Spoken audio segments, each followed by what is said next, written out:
ഇന്നൊരു easy one pot rice recipe ആട്ടോ share ചെയ്യുന്നത്.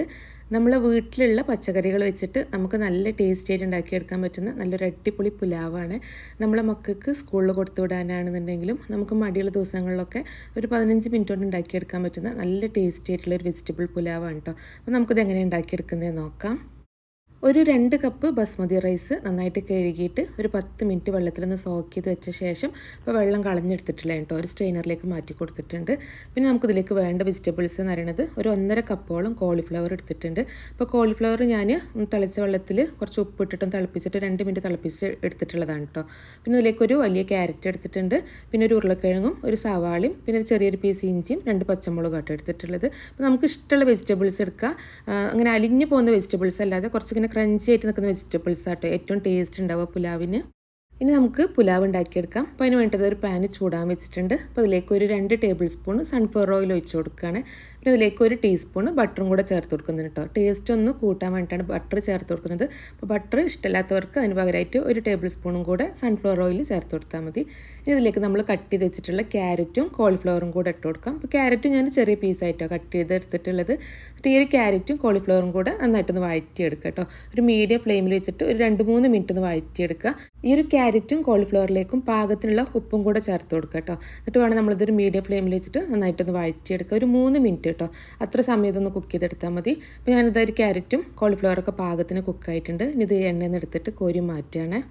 ഇനി ഈ ഒരു ഓയിലിലേക്ക് തന്നെ ഒരു ടീസ്പൂണും കൂടെ ബട്ടർ ചേർത്ത് കൊടുക്കുകയാണ്. ബട്ടർ ഒന്ന് മെൽറ്റായിട്ട് വരുമ്പോൾ ഇതിലേക്ക് സ്പൈസസ് ചേർത്ത് കൊടുക്കാം.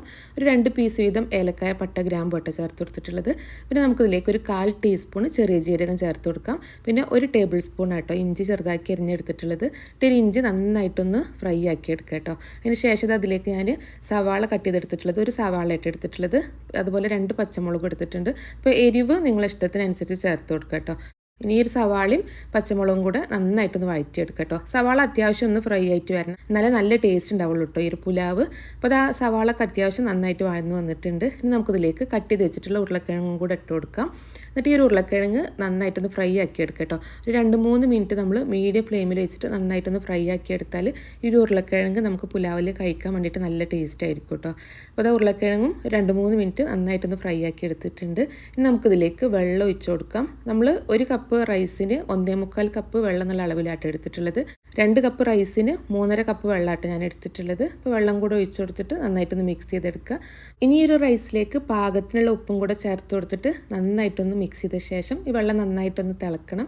അത് വെള്ളം നന്നായി തിളച്ചിട്ടുണ്ട് കേട്ടോ. അപ്പോൾ വെള്ളം നന്നായി തിളച്ച ശേഷം നമുക്കിതിലേക്ക് കഴുകി വെച്ചിട്ടുള്ള അരിയും കൂടെ ഇട്ട് കൊടുത്തിട്ട് നന്നായിട്ടൊന്ന് മിക്സ് ചെയ്ത് കൊടുക്കുക. ഇനി അരിയും വെള്ളം കൂടെ നന്നായിട്ടൊന്ന് തിളച്ച ശേഷം നമ്മൾ ഇതിലേക്ക് നാരങ്ങാനീര് ഒഴിച്ച് കൊടുക്കുക കേട്ടോ. അരിയൊന്നും ഒട്ടിപ്പിടിക്കാതെ വേറിട്ട് കിട്ടും. നാരങ്ങാനീരും കൂടെ ഒഴിച്ച് കൊടുത്ത് നന്നായി മിക്സ് ചെയ്ത ശേഷം നമുക്കിനി ഇത് അടച്ച് വെച്ചിട്ട് ഒരു ലോ ഫ്ലെയിമിൽ വെച്ചിട്ട് ഒരു 10 മിനിറ്റ് ഒന്ന് വേവിച്ചെടുക്കുക കേട്ടോ. 10 മിനിറ്റ് കൊണ്ട് തന്നെ നമുക്ക് ഈ റൈസ് കുക്കായി കിട്ടും. ഇപ്പോൾ ഒരു 10 മിനിറ്റ് ഒക്കെ ആയിട്ടുണ്ട് കേട്ടോ. നമുക്ക് റൈസ് കുക്കായിട്ടുണ്ടോ നോക്കാം. അപ്പോൾ അത് റൈസൊക്കെ പാകത്തിന് കുക്കായിട്ടുണ്ട് കേട്ടോ. അപ്പോൾ നമ്മൾ നാരങ്ങാനീരൊക്കെ ഒഴിച്ച് കൊടുക്കുന്നതുകൊണ്ട് തന്നെ അരി ഒട്ടിപ്പിടിക്കാതെ വേറിട്ട് കിട്ടുകയും ചെയ്യും. ഉരുളക്കിഴങ്ങൊക്കെ കുക്കായിട്ടുണ്ട് കേട്ടോ. ഇനി നമുക്ക് ഫ്ലെയിം ഓഫ് ചെയ്യാം. ഇനി നമ്മൾ നേരത്തെ വഴറ്റി മാറ്റി വെച്ചിട്ടുള്ള ആ ഒരു കോളിഫ്ലവറും ക്യാരറ്റും കൂടെ ഈ റൈസിൻ്റെ മുകളിൽ ഇട്ട് കൊടുക്കാം. പിന്നെ കുറച്ച് മല്ലിയില എരിഞ്ഞും കൂടെ ഇട്ട് കൊടുക്കുന്നുണ്ട് കേട്ടോ. ഇനി നമ്മളിതൊന്ന് ഒരു 5 മിനിറ്റും കൂടെ നടച്ച് വെക്കുക. ഒരു റൈസിൻ്റെ ചൂടുകൊണ്ട് ഈ വെജിറ്റബിൾസ് ഒന്നും കൂടെ ഒന്ന് കുക്കായി കിട്ടും. ഇപ്പോൾ ഒരു 5 മിനിറ്റിന് ശേഷം കേട്ടോ അപ്പോൾ ഞാൻ ഇത് എടുക്കുന്നത്. നമ്മളിത് സെർവ് ചെയ്യുന്നതിൻ്റെ മുമ്പായിട്ട് നമുക്കിതിലേക്ക് നമുക്ക് ഇഷ്ടമുള്ള ഏതെങ്കിലും ഒരു ഫ്രൂട്ടും കൂടെ ഇട്ട് കൊടുക്കാം കേട്ടോ. അപ്പോൾ ഞാനിവിടെ ഒരു ആപ്പിളാട്ട് എടുത്തിട്ടുള്ളത്. അപ്പോൾ ഒരു ആപ്പിൾ ഇതാ കട്ട് ചെയ്തെടുത്തിട്ടുണ്ട്. അപ്പോൾ അതും കൂടെ ഇട്ട് കൊടുത്തിട്ട് ഈ റൈസ് നന്നായിട്ടൊന്ന് മിക്സ് ചെയ്ത് കൊടുക്കുക കേട്ടോ.